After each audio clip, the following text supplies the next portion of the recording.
జ్యోతిష శాస్త్రం ప్రకారం 2025వ సంవత్సరం జనవరి నెల 22వ తేదీ బుధవారం రోజు కన్యా రాశి వారు ఎటువంటి శుభ అశుభ ఫలితాలను పొందుతారో తెలుసుకోవాలంటే ఈ వీడియోని స్కిప్ చేయకుండా పూర్తిగా చూడండి.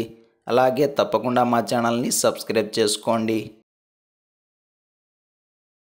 ఈ జనవరి 22వ తేదీ బుధవారం రోజు కన్యా రాశి వారు బాగా చిరాగ్గా ఉంటారు. ప్రతి చిన్న అంశానికి కోపం వస్తూ ఉంటుంది. కుటుంబ సభ్యులతో కానీ బయట వారితో కానీ చివరకు మిత్రులతో కూడా ఈ రోజున మీకు పెద్దగా కుదరకపోవచ్చు. ఈ ఇంట మరియు బయట కొంతమంది వ్యక్తులతోటి మీకు పెద్దగా సరిపడదు అనే చెప్పాలి. ముఖ్యంగా స్త్రీలతో పురుషులకు, పురుషులతోటి స్త్రీలకు ఈ రోజున వివాదాలు చోటు చేసుకునే అవకాశం ఉంది.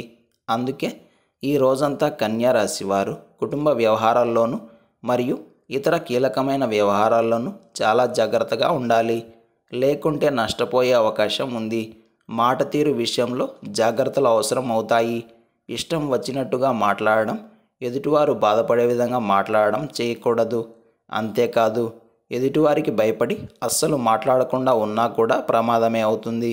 ఒక్క మాటలో చెప్పాలంటే ఎక్కువ మాట్లాడకూడదు, అలాగే తక్కువ మాట్లాడకూడదు. ఎవరి దగ్గర ఎంత అవసరమో అంతే మాట్లాడాలి. అప్పుడే రోజంతా సాఫీగా సాగుతుంది. ఆర్థికంగా సంపాదన తక్కువ, ఖర్చులు ఎక్కువ అన్నట్లుగా ఉంటుంది. ₹1 వస్తే ₹2 పోతుంది. ఏది ఏమైనా నిరుత్సాహాన్ని దరిచేరనివ్వకండి.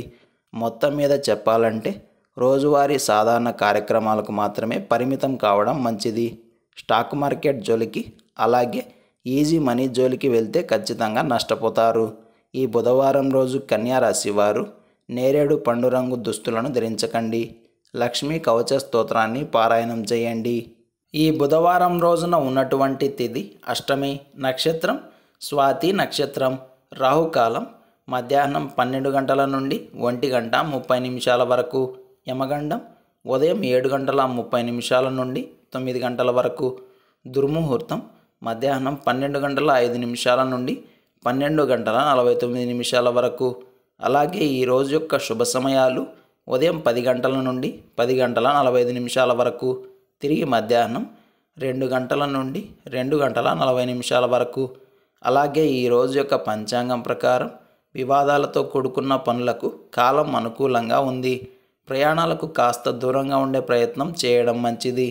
ఇక ఈ రోజంతా శుభప్రదంగా సాగడానికి నృసింహ స్వామివారిని ఆరాధన చేయాలి.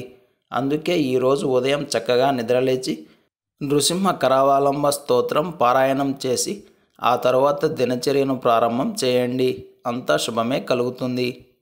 ఈరోజు అష్టమి తిథి ఉన్న కారణం చేత ఎవరైతే పరమేశ్వరుడిని శంభునామంతో పూజిస్తారో వారికి కైలాస ప్రాప్తి కలుగుతుంది. అలాగే వాజపేయ యాగం చేసినంత పుణ్యం కలుగుతుంది. కొంతమంది వ్యక్తులు ఎప్పుడో ఏదో ఒకటి పోగొట్టుకున్నట్లుగా ఉంటారు, డల్గా ఉంటారు. అలాంటి వారు ఈరోజు కనుక శంభవే శంభవే అన్న నామాన్ని జపం చేస్తే పూర్వకర్మ పాపాలు ఏవైనా ఉంటే తొలగిపోయి ఉత్సాహం మిగులుతుంది. అలాగే ఈరోజు కాలభైరవుడిని కూడా పూజించాలి.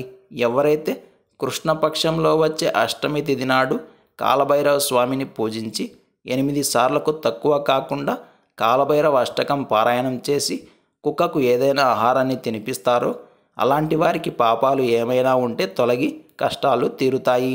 అదేవిధంగా ఈరోజు స్వాతి నక్షత్రం వచ్చింది కాబట్టి నృసింహ స్వామివారికి గంధం మరియు తులసి దళాలను సమర్పించాలి. పానకం నైవేద్యంగా పెట్టాలి. ఈ బుధవారం రోజు మనమంతా ఓం స్వర్ణ భైరవాయ నమః అనే మంత్రాన్ని పదే పదే జపిస్తూ ఉండాలి. ఈరోజు సాయంత్రం వేళ ఒక పళ్ళెం తీసుకొని కుంకుమ నీటిని పోసి అందులో మట్టి ప్రమిదలను పెట్టి నెయ్యితో దీపం వెలిగించండి. వీలైతే కాలభైరవ అష్టకం పారాయణం చేయండి. ఇలా చేస్తే అప్పుల బాధలు తగ్గి సంపాదన మార్గాలు పెరుగుతాయి. ఇలాంటి సమాచారం ప్రతిరోజు మీకు వీడియో రూపంలో అందాలంటే వెంటనే మా ఛానల్ని సబ్స్క్రైబ్ చేయండి.